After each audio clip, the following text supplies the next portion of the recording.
November 14th, 1940. 500 German bombers cutting through the cold night sky, engines droning loaded with explosives, heading straight for Britain. Their target? A city that has no idea it's about to burn. The accuracy? Terrifying. Not random, not luck. Precision. Every bomb guided by invisible radio beams from Germany. Hitler's secret weapon. Nobody in Britain could stop it. Or so they thought. And then there was this 28 years old physicist, Reginald Victor Jones, a quiet, unassuming scientist sitting in a cramped London office, reading an intercepted German message that made his stomach drop. He wasn't a general, or a spy, or some daring pilot, just a guy who looked at data and said, "I can see them."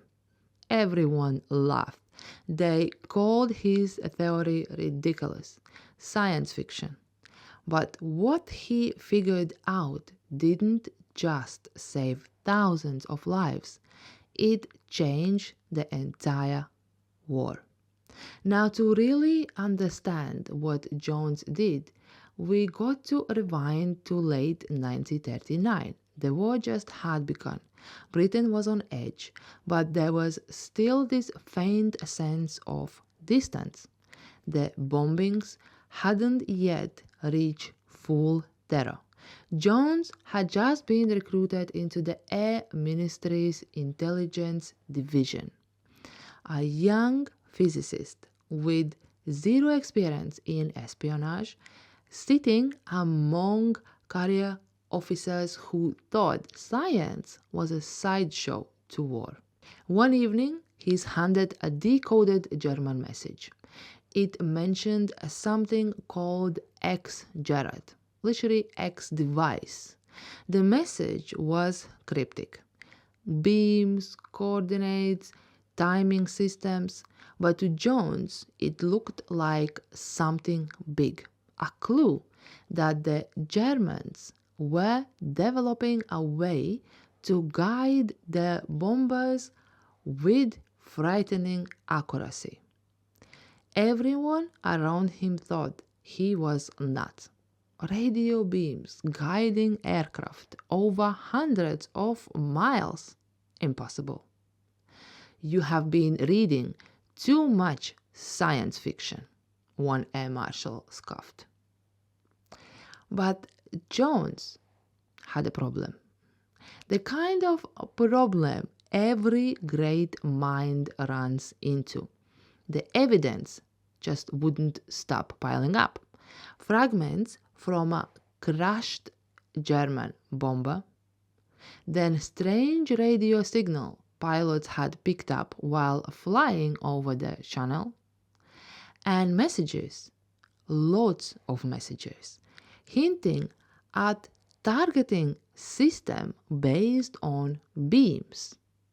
So there he was, late at night in his office, surrounded by notes and signal printouts, just staring at this growing pile of weird clues, and suddenly it clicked.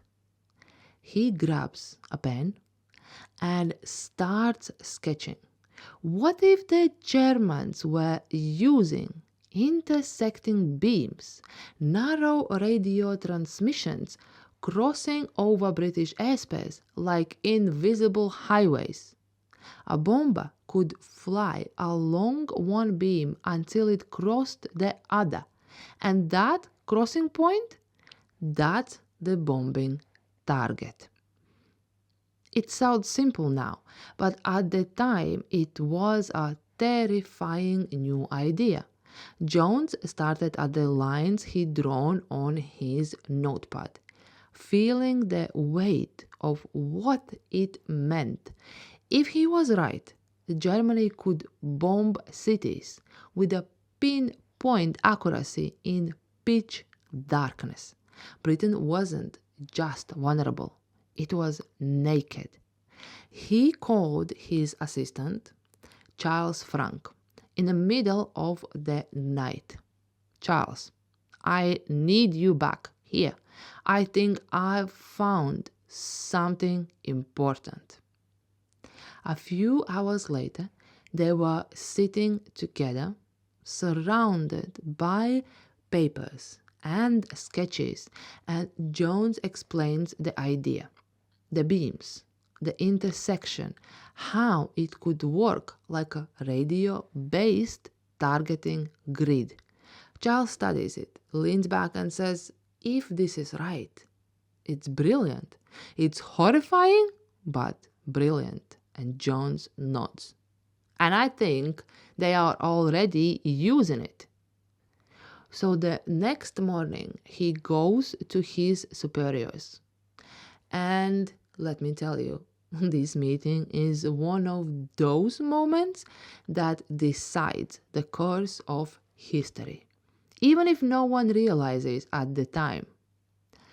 He walks into the room full of high-ranking military brass, men with rows of medals, confident in their own expertise. He's given 15 minutes to make his case. Jones lays out everything, the intercepted signals, the captured radio parts, his sketches. He explains how 2 radio transmitters in Germany could project narrow beams that intersect over a British city, say Coventry. A bomber just flies along one beam, waiting for the signal of the second beam to cross. And when it does, boom, he drops the payload. They laughed. Radio waves don't travel like that, one air marshal snaps. You can't focus them that tightly over the hundreds of miles. But then something unexpected happens.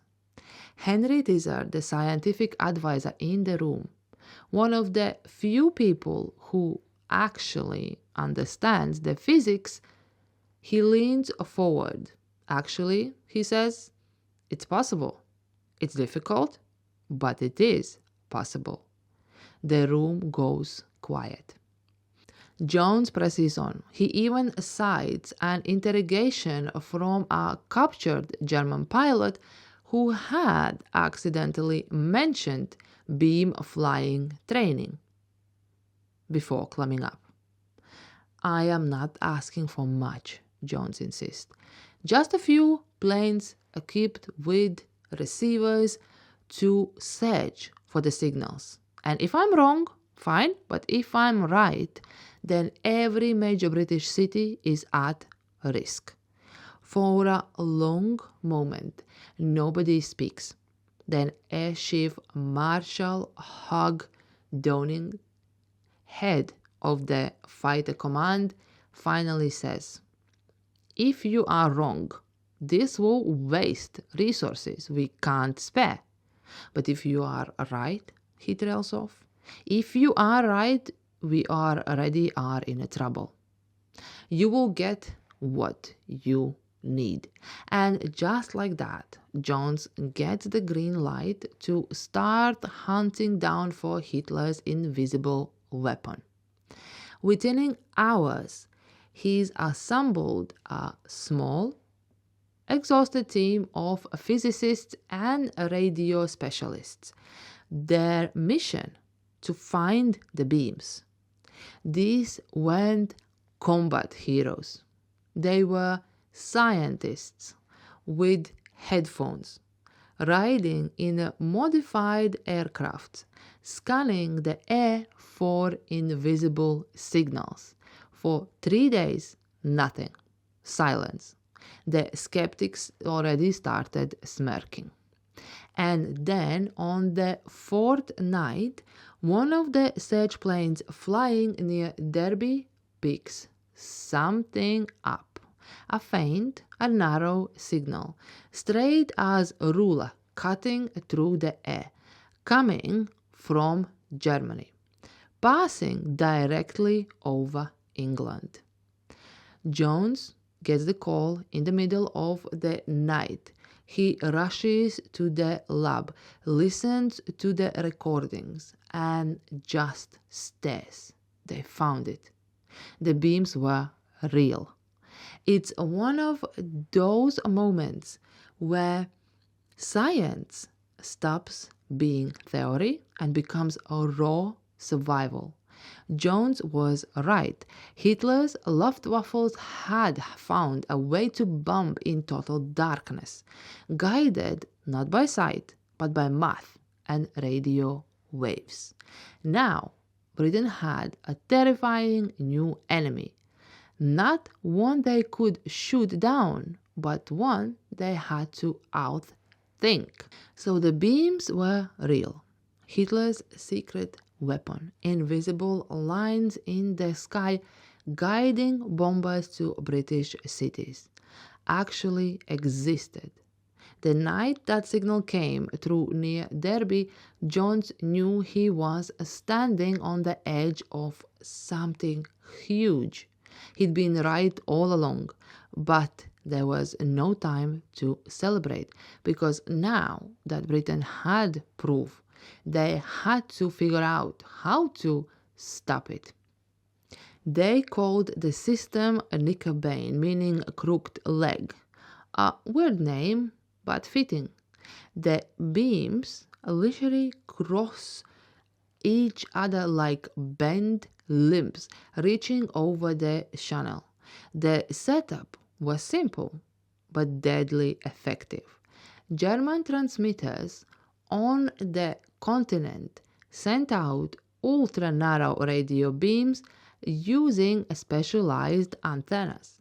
So bombers followed these beams like invisible highways in the night. Jones and his small crew started dissecting the signal. They spent hours hunched over oscilloscopes listening to strange patterns of sound, dots, dashes, tones, trying to make sense of them.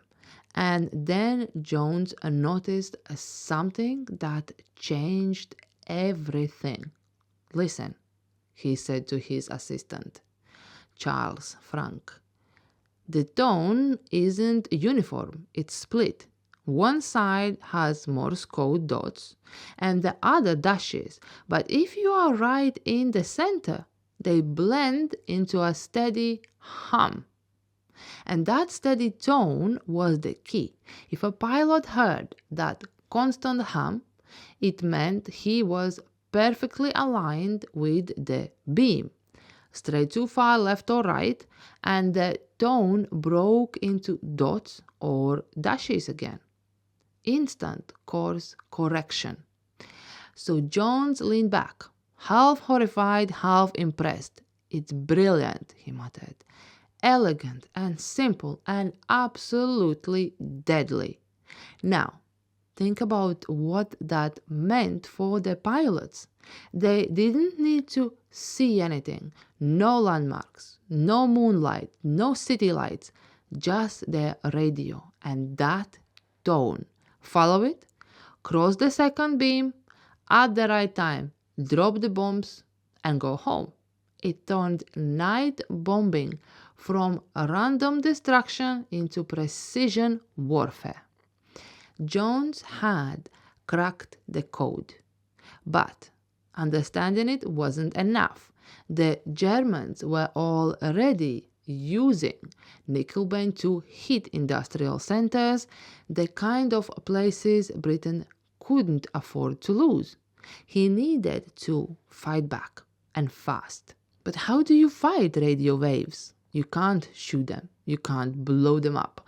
And if you just jam them, the enemy will notice immediately. So Jones realized brute force wouldn't work. He needed deception, a kind of scientific misdirection. "We'll make them miss," he said, "not by blocking the beams, but by bending them." His plan was simple in concept, but insanely complex in execution. The British would transmit their own radio signals on the same frequencies, but slightly offset. So the German pilots would think their equipment was malfunctioning, and they would hear the tone shift, the beam wobble, and drop their bombs too early or too late, all without realizing they were being fooled. It was psychological warfare, but fought with physics. The first test came in June 1940. German bombers were heading toward a munitions factory in the Midlands. Now, British transmitters were quietly humming, broadcasting their decoy signals. In the dark skies above England, the bombers followed what they thought were perfect beams, and then they dropped their payloads 5 miles off target, right into the empty field. When the reports came in, Jones just sat in silence for a moment. Then he smiled for the first time in days. It had worked. But this was only round 1. As the British learned to bend the beams, the Germans pushed back with the new systems, more frequencies, more complex patterns, and smarter encoding. Jones was suddenly in a chess match against some of the Germany's best engineers. Every time he countered one system, they would unveil another one. And then came something new, something worse. Intercepted German communications started mentioning a next generation beam system, X-Gerad. Jones had seen the term before in those early decoded messages, but this time it wasn't theory, it was operational. He gathered his team in the lab. Now, forget everything, he said. This is different. This is precision bombing turned up to the 11. The X-Gerad system used multiple beams. One main beam to guide the bomber, and 3 cross beams that acted like triggers. So when the aircraft crossed the first, it prepared to drop bombs. The second beam started a timer. The third stopped it. The system calculated the bomber's speed and automatically released the bombs at the perfect second. Automatic bombing. No pilot judgment required, just cold, mechanical precision. This thing's accurate within yards, Jones told his commanders. Not hundreds of yards, yards. He wasn't exaggerating.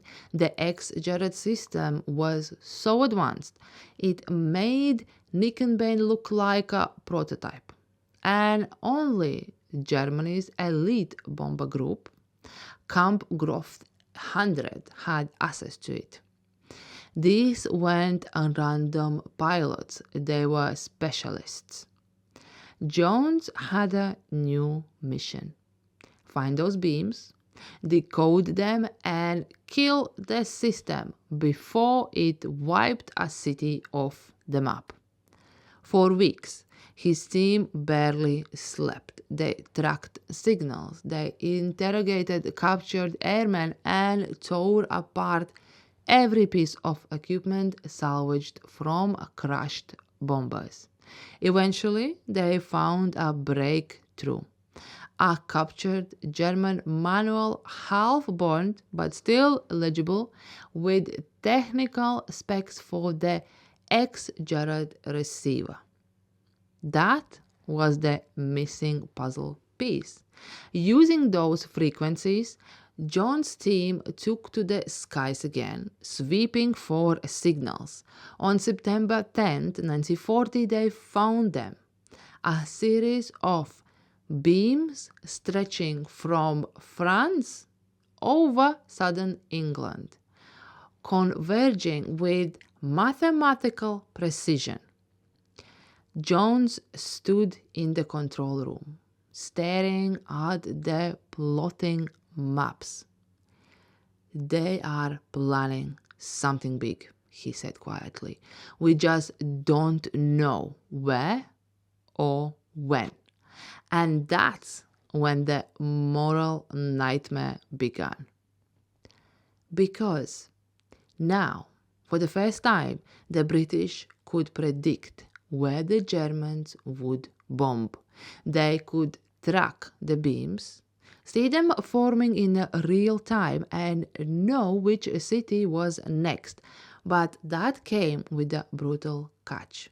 If they acted on that knowledge too openly, the Germans would know the beams were compromised.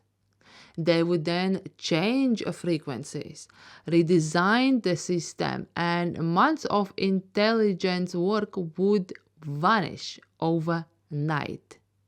So every time they detected a new target, British leaders had to choose: warn the city and risk the secret, or stay silent and let people die. Jones hated it. He wasn't a soldier used to moral calculus. He was a scientist who'd stumbled into a war where information was both weapon and a curse. But he knew the stakes.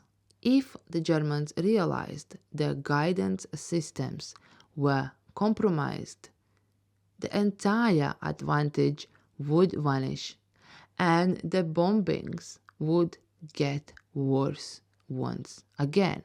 It was an impossible balancing act, saving lives by sometimes not saving them.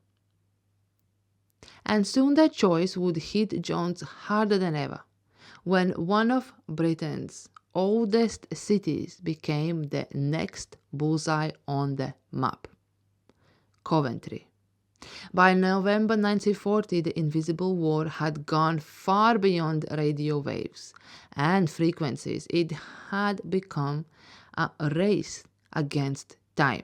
And every time the Germans switched on their beams, Reginald Jones and his small team could almost feel it, like watching a silent blade swing toward a new city.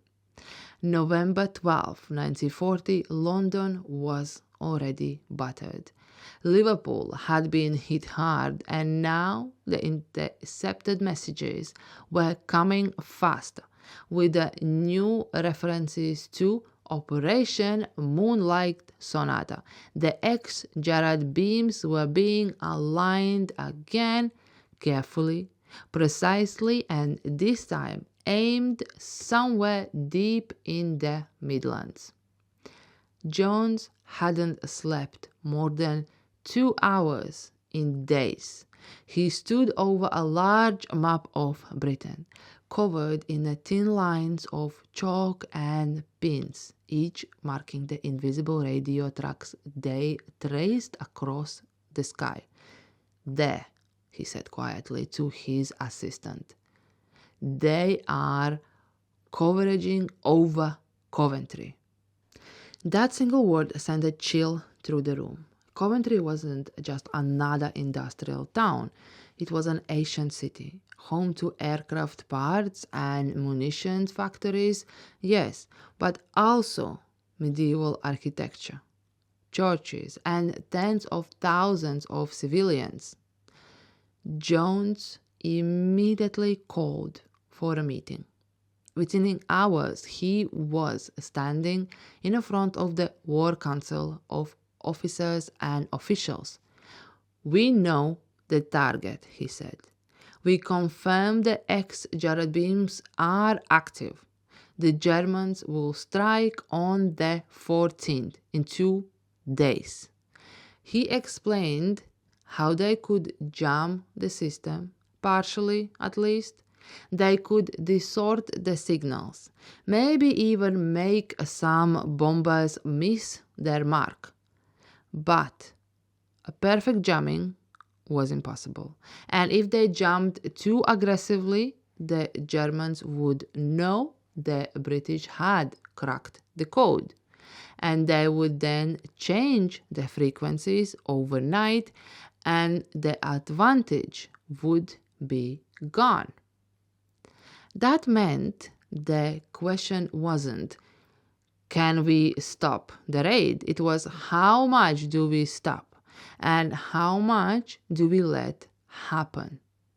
It's hard to imagine sitting in a room like that, knowing what's coming, knowing you could interfere, but also knowing that if you tip your hand, you lose everything that could save future cities. Jones sat there exhausted, while military men debated the unthinkable. Some argued for full evacuation. Others said no, too obvious. Churchill was informed, and even he faced the same impossible choice. If Britain revealed how much it knew, the entire intelligence edge would just vanish. So the decision was made. They use limited jamming, enough to confuse the bombers a little, but not enough to make the Germans suspicious. They would quietly warn local authorities, but not order a mass evacuation. Jones left the meeting with a pit in his stomach. He knew what that meant. The city was going to burn. The night of November 14th, 1940 was clear and cold. At first, people in Coventry heard the distant drone of engines, faint like a storm far away. But that storm grew louder, and then it came. More than 500 German bombers crossed the English coast, guided by the very beams Jones had discovered. Their accuracy was terrifying. The X-Jared system was doing its job. The bombers flew in waves, one after another, dropping explosives and incendiaries in a perfect rhythm. Coventry didn't stand a chance. In the control room in London, Jones sat with his headphones on, listening to the reports that they came in, one after another. Fire spreading across the city, the entire city center ablaze, anti-aircraft guns firing blindly into the night, and through all of it, the British jamming transmitters hummed, throwing out the decoy signals, doing what they could. But it wasn't enough. By dawn, Coventry was gone. But it wasn't enough. By dawn, Coventry was gone. The cathedral was nothing but a skeletal shell. Over 500 people were dead, thousands injured, tens of thousands homeless. And yet, even through the devastation, there was one small piece of a grim success. The bombing patterns didn't match what the Germans expected. The jamming had worked, partially. Many bombs fell miles off the targets. Jones and his team went to Coventry the next day. He walked through the streets, still smoking, the air thick with the dust and the smell of ash. He wasn't there as a tourist of tragedy. He was there as a scientist, clipboard in hand, taking notes, measuring bomb craters, tracking blast patterns, trying to see if his countermeasures had done anything. But it wasn't data that stayed with him, it was people. He was inspecting what had once been a row of houses when an older woman covered in a suit stopped him. "What are you doing?" she asked, staring at him and the group of men with measuring equipment. Jones hesitated. "We are trying to make sure this doesn't happen again," he said quietly. She looked at him for a moment, then nodded. "Well, then make sure it bloody well doesn't." That one sentence hit harder than any explosion, because the truth was, he'd known it was coming. He'd known he'd still had to let it happen. Coventry wasn't just a tragedy. It was a test of Britain's entire intelligence strategy. And in a cold clinical language of war, it was successful. The Germans believed their beam systems were still working perfectly. They had no idea the British were inside their radio signals, twisting them from the shadows. But for Jones, that success came at a price. Coventry haunted him for years. He wasn't a soldier, but he carried the kind of burden only soldiers know. The knowledge that victory often demands sacrifice. Still, the work couldn't stop. The Luftwaffe was going to rest, and every night new bombers took off from Europe, following beams toward new targets. Jones threw himself back into the science. Coventry had proven something critical. Jamming alone wasn't enough. The Germans were improving their systems consistently, making them more resistant to interference.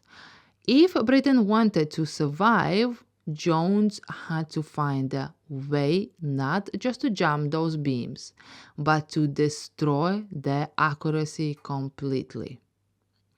That meant understanding the German antennas themselves, their shape, their spacing, their frequency behavior. And to do that, he had to outthink the very engineers who built them. Now, the war wasn't just in the skies, it was in the math, the frequencies, the wavelengths, an invisible front that only a handful of people even knew existed. And as John sat in his lab late in the night, sketching antenna designs on a chalkboard while the world outside burned, he knew one thing for certain. The next move from Hitler's engineers would be even more dangerous. And if he didn't find a way to stop it first, no amount of courage on the ground would matter. So after Coventry, I honestly thought the problem was just louder jammers and better receivers. I was wrong. Coventry taught us that jamming alone would never be enough. The Germans kept interrogating, tweaking frequencies, changing beam patterns. Every crude transmitter we knocked out, they replaced it with something smarter. So we stopped thinking like radio operators and started thinking like enemy radio engineers. If they had built a super accurate guidance system, we needed to understand the antenna, the geometry, the physics behind it, and then build a weapon that worked inside that physics.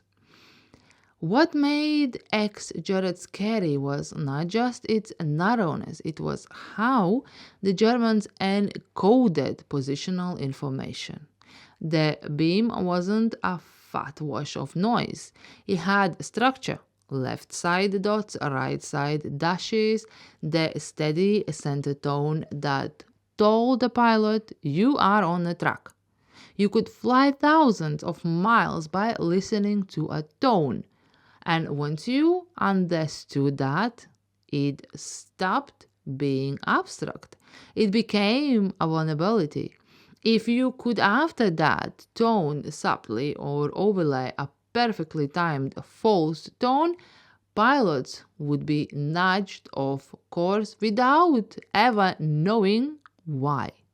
So, we built better antennas. Nothing the big broadcast arrays the BBC used to fill homes with programs, but precise, weaponized arrays. Multiple elements spaced at exact fractions of a wavelength, phased and aimed like the barrels of a gun. We were learning to shape radio waves as if they were water in a canal, direct them, pinch them, cancel them. The math was elegant and brutal. If the Germans had a parasitic array configured with a certain spacing, we could calculate how its beam behaved and then place our own arrays to create destructive interference inside the beam. In plain English, we could make the beam go to sleep in a place where the bomber thought it was flying. That place was the entire secret. Their beams were directional because of their antenna's geometry. Once we got to access to a few maintenance manuals, one abandoned in a crashed aircraft near Dover, we could reverse. We could reverse the entire engineering spacing and patterns. From that, we built counter arrays. They weren't giant jammers screaming across the airwaves. They were surgical instruments that sat right on the top of the German signal and quietly rewrote its meaning. We called this approach masking and meconing. The word meconing came to mean broadcasting false navigational signals that led the enemy astray. But Jones didn't want clumsy deception. He wanted precision. When a bomber's equipment expected a continuous centered tone, we fed it a centered tone that sounded identical, except the aircraft was actually half a mile left or right of where the Germans thought it was.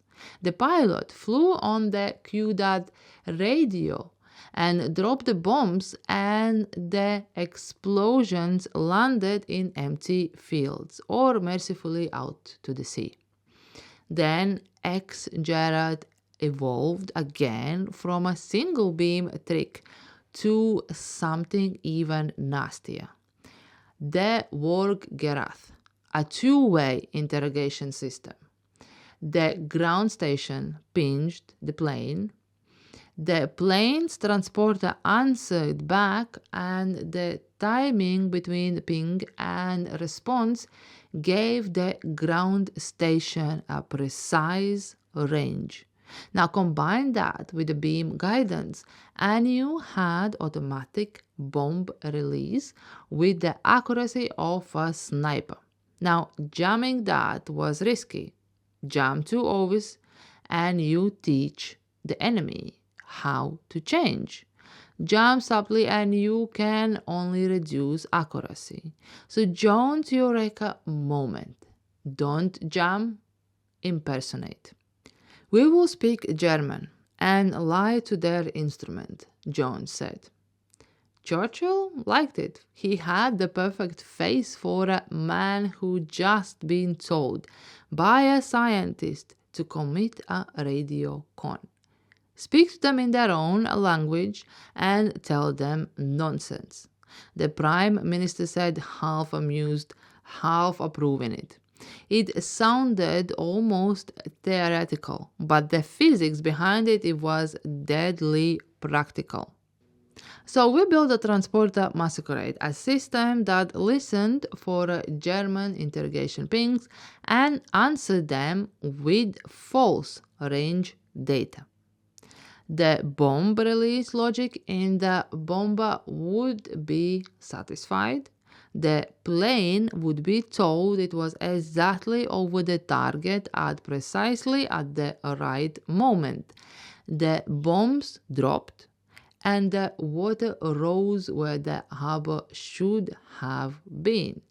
The system was delicate. It required perfect timing and careful frequency matching so the Germans wouldn't suspect anything was wrong. If done poorly, the Luftwaffe would have known immediately and switched to backups. Done well, the effect was invisible. And it worked. One night, a German bomber, using a war Gareth-like setup, flew an approach over a naval base that should have been steamrolled.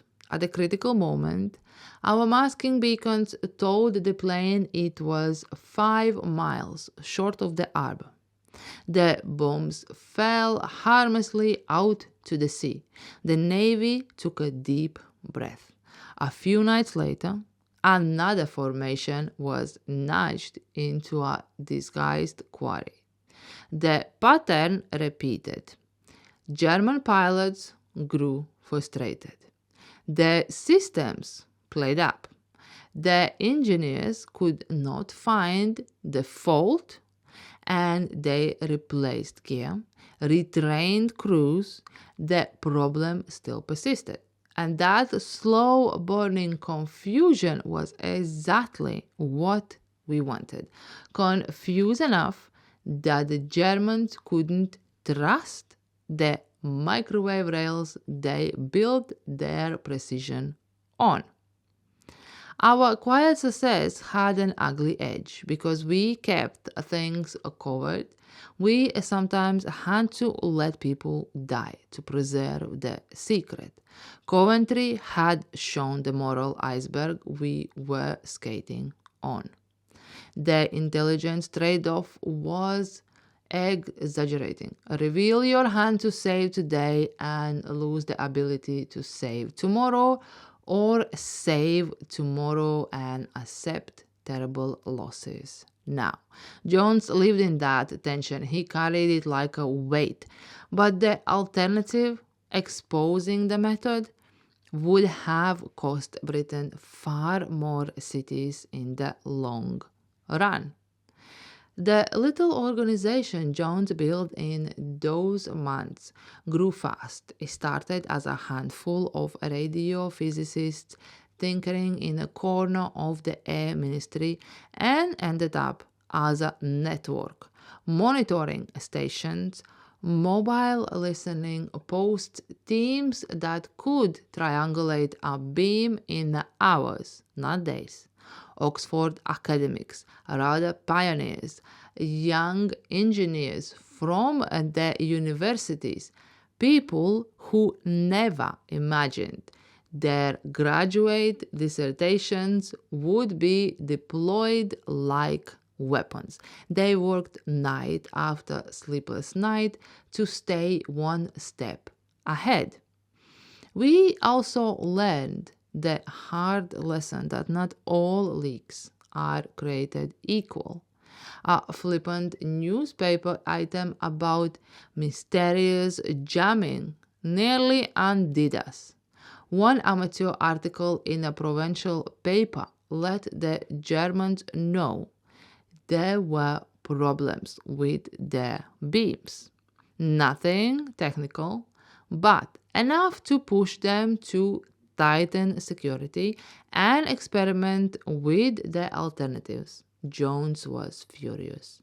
He took the editor aside and made the case that careless reporting could cost lives. The government tightened the screws. Stories vanished. The notices were issued, and the people who did know were taught absolute silence. Still, we were nimble. We detected a German beam system in testing before it was operational and had countermeasures in place by the first night. The Luftwaffe tried to roll out a slick new guidance package. We already shadowing it with our own dissertations. The Germans threw money and engineering at the problem. We threw a physics, speed, and a stubbornness. It wasn't always pretty. We had nights where the signals were so complex that we caught our breath and hoped our calculations were right. The technology was new. So was the idea that the radio signal could be as lethal and manipulative as artillery. One of the most satisfying things, and this is the sort of detail that gets lost in a sweep of the history books, was watching the Germans blame their pilots. They yelled at the air crews for carelessness and called in mechanics to recalibrate tools that went broken.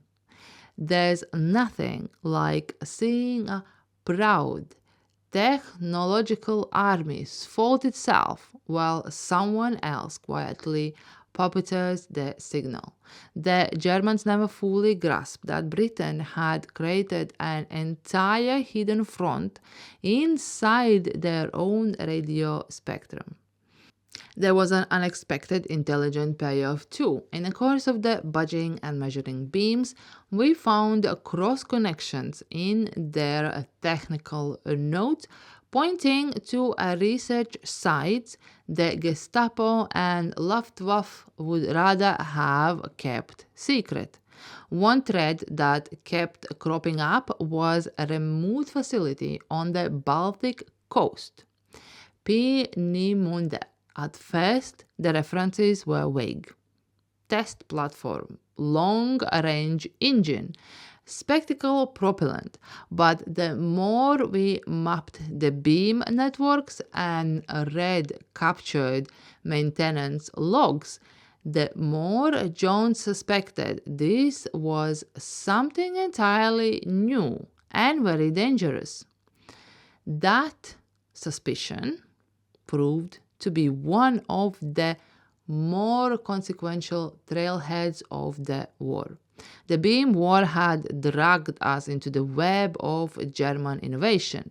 In tracking transmitters and analyzing frequency usage, we stumbled upon engines of destruction beyond night bombing, rockets, and later worrying hints of scientific programs that aimed higher than high explosive shells.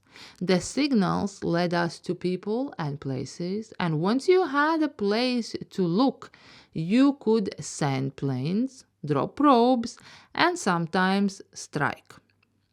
But that was a chapter for which Jones's beam work had set the table. Building arrays, meconing, masking beacons, deceptive transponders, those things weren't just techno-wizard for their own sake. They became a toolkit for fighting secret weapons before they matured. The Invisible War had become pathfinder for the next level of threats. But the start of 1941, the ex-Gerard and War Gerard were no longer the Luftwaffe's secret advantage. The Germans were fighting their own signals like a man fighting his reflection in the distorted mirror. The British had turned their technology back on itself. And that blunt practice of intellectual judo saved cities from ruin and bought time for industries to reposition, for fighter tactics to improve, for people to breathe. Jones and his team had created a model of scientific intelligence.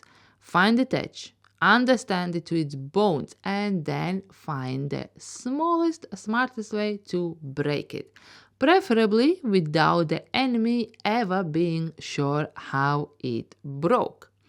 We were winning where it mattered, but that victory had a cost in guilt, secrecy, and sleeplessness, and it pushed Jones to ask harder questions. If the beam war could so completely distort bombing accuracy, what else were the Germans hiding in remote labs? Were there weapons we hadn't even imagined? The more he probed, the more the airwaves whispered back fragments, rockets, odd aerodynamics measurements, metal work stamped with unfamiliar alloys. The trail that began with invisible beams would not end at Coventry. It would take us straight into the heart of Germany's secret programs. By early 1941, the beam war was largely over. The Luftwaffe's once invisible highways across the night sky had become unreliable, sabotaged by British signals that bent, twisted, and lied. Hitler's dream of precision air raids on command was crumbling, and the men who had built that dream were confused and demoralized. But for Reginald Jones, the young physicist who'd cracked the code, it wasn't over. The beams had become a window, a signal trail that revealed far more than anyone expected. Each intercepted message, each technical manual, each obscure frequency pointed to something deeper, something stranger. One name kept appearing in captured documents: Peenemünde. At first, it sounded like just another Luftwaffe base, but the technical context didn't fit. The words long range, engines, and payloads appeared alongside calculations for speed and trajectory that made no sense for aircraft. Jones leaned over the papers one night, exhausted but curious, and muttered, "They are not talking about planes. They are talking about rockets." And that was a terrifying realization. Until that point, rockets were more or less science fiction. Things you read about in magazines or saw in pulp illustrations, not real weapons. But the more Jones dug, the clearer it became. The Germans were developing something extraordinary, something that could reach Britain without a pilot, without warning, without the possibility of interception.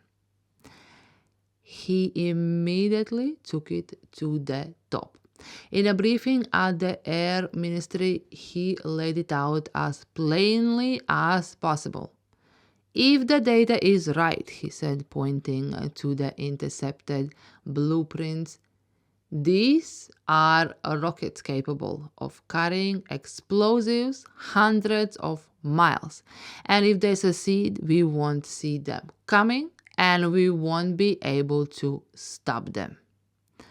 The generals looked at him like he just walked out of the Jules Verne novel.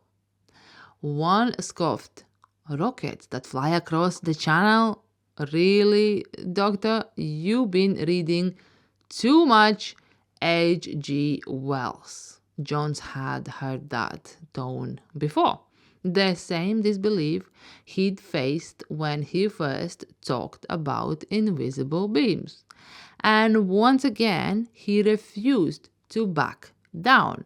He ordered reconnaissance flights over the Baltic coast for weeks. The planes returned with nothing conclusive. Just a few odd-looking structures, some scaffolding, strange circular paths. Then, in June 1943, one set of photos came back that changed everything. They were there, massive objects flying on a test stand, long and sleek, with that looked unmistakably like exhaust nozzles. In one image, smoke trailed behind an upright column, a test firing caught mid-blast. "This is it," John said, almost whispering. "They are building guided missiles."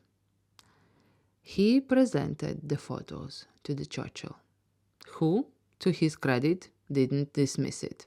"If you are right," Churchill said, tapping his cigar, "we must destroy this place before they finish." And just like that, the race to stop V-weapons, the German Vengeance rockets, began. Operation Hydra was launched on the night of August 17, 1943. Over 600 bombers took off from England under a moonless sky, heading straight for Peenemünde. Jones wasn't in a cockpit that night. He was in a command room, watching the radar tracks and hoping that the intelligence, his intelligence, was right. Hours later, reports came back.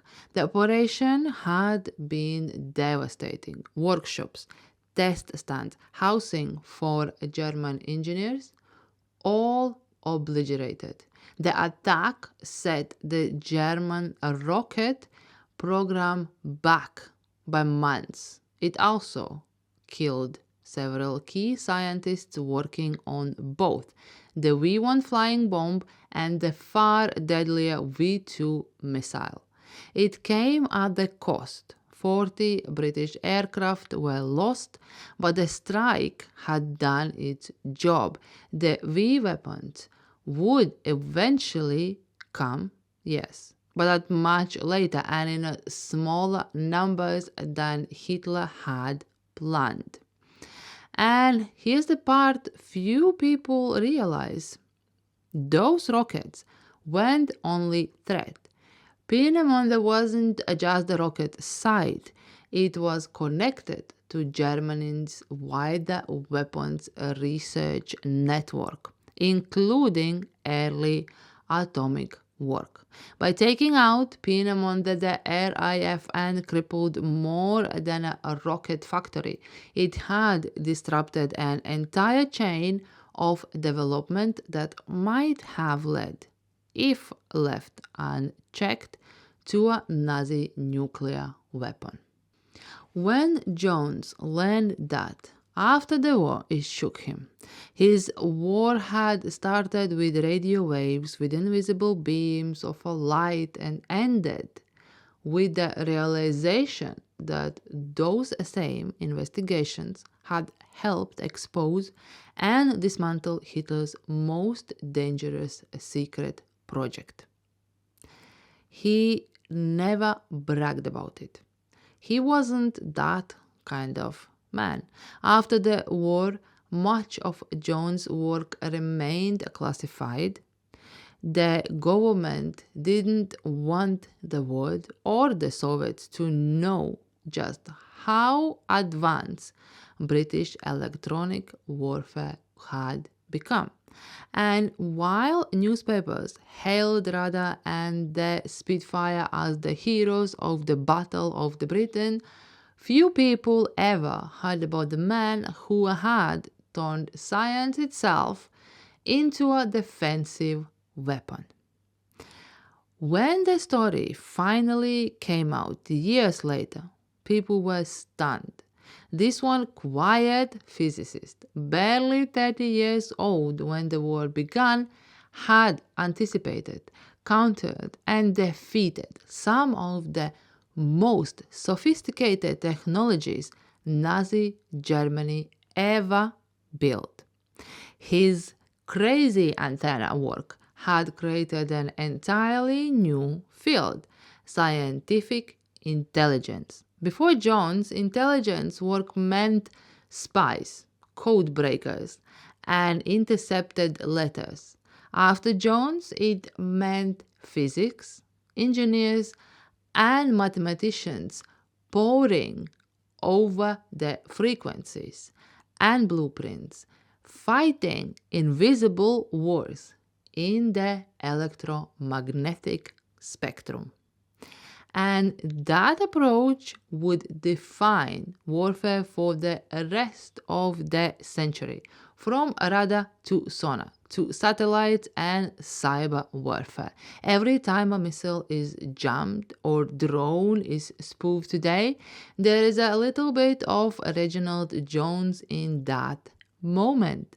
When his work was finally declassified in the 1970s, he gave a few interviews. He always downplayed his role. I was just one man, he said. It was the team, hundreds of scientists, engineers, and radio operators. I only connected the dots.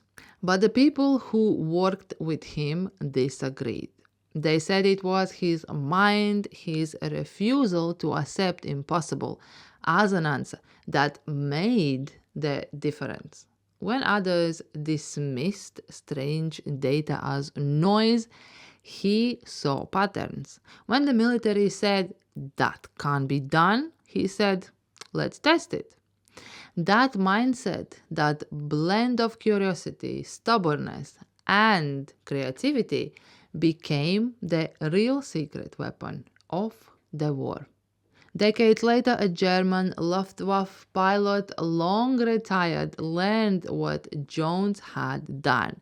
He told historians, "We thought our systems were flawless. We never imagined that one British scientist could understand them better than we did." If Germany had someone like Dr. Jones, the war might have gone differently. And there's a quiet poetry to that. The war of the beams wasn't won with the bigger bombs or faster planes. It was won with brains, with one man who looked at invisible lines in the sky and saw a way to turn them inside out. Reginald Victor Jones lived a long life after the war. He became a professor at Aberdeen University, training new generations of physicists. When he died in 1997 at the age of 86, his obituary called him one of the unsung heroes of the Second World War. But the truth is, his legacy is still alive, not in statues or parades, but in the way modern intelligence works. Every radar pulse analyzed, every satellite signal tracked, every electronic countermeasure deployed owes something to the crazy 28 years old physicist who once said, "I can see them." And he did. He saw what no one else could see. invisible beams crossing the night sky, guiding death toward cities. And then, with nothing but science and nerve, he reached into that darkness and pulled the beams apart. In doing so, he saved thousands of lives, bought Britain precious time, and showed the world something simple but profound, that even in a war built on destruction, intelligence and imagination could still be the sharpest weapons of all. If you enjoyed this story and want to hear more forgotten tales of the genius, war, human courage, make sure to hit subscribe. There are plenty more untold stories waiting just below the surface.